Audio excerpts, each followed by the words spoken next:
Assalamualaikum warahmatullahi wabarakatuh. Perkenalkan, nama saya Harmawati. Saya mahasiswa Universitas 17 Agustus 1945 Samarinda dari Fakultas Ekonomi, Prodi Akuntansi Sore semester 2. Di sini saya akan menyampaikan sebuah materi dari mata kuliah pengantar ekonomi makro, yaitu inflasi.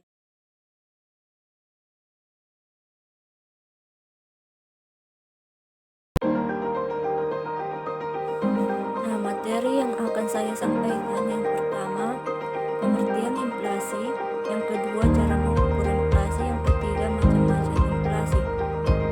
Nah, materi tambahannya itu dampak inflasi yang akan saya sampaikan di akhir video ini. Silahkan disimak. Pengertian inflasi. Inflasi merupakan suatu proses meningkatnya harga-harga secara umum dan terus-menerus. Dengan kata lain, inflasi juga merupakan suatu penurunan nilai mata uang. Cara mengukur inflasi yaitu menggunakan indeks IHK atau indeks harga konsumen. Yang kedua, indeks harga produsen. Yang ketiga, indeks harga komoditas. Dan yang keempat, indeks harga biaya hidup. Dan yang kelima, deflator PDB atau pendapatan domestik bruto.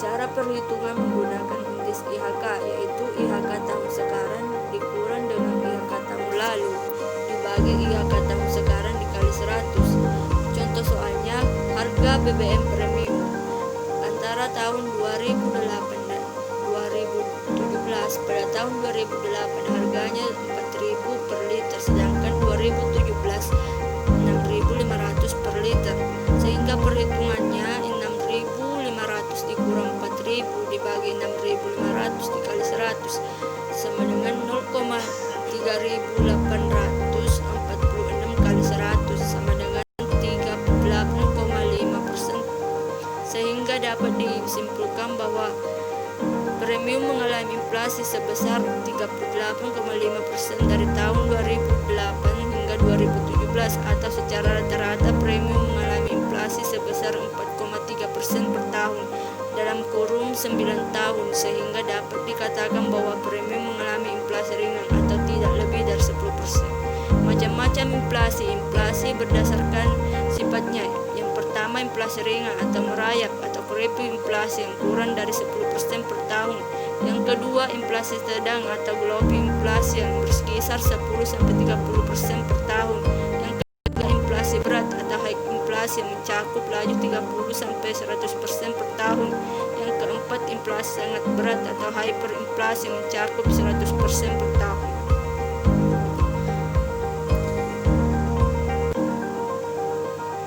Berdasarkan asalnya, inflasi dibagi menjadi dua, yaitu berasal dari dalam negeri atau domestic inflasi. Yang kedua, inflasi yang berasal dari luar negeri. Berdasarkan penyebab kenaikan harganya, yaitu inflasi tarikan permintaan dan inflasi dorongan biaya atau cost push inflation.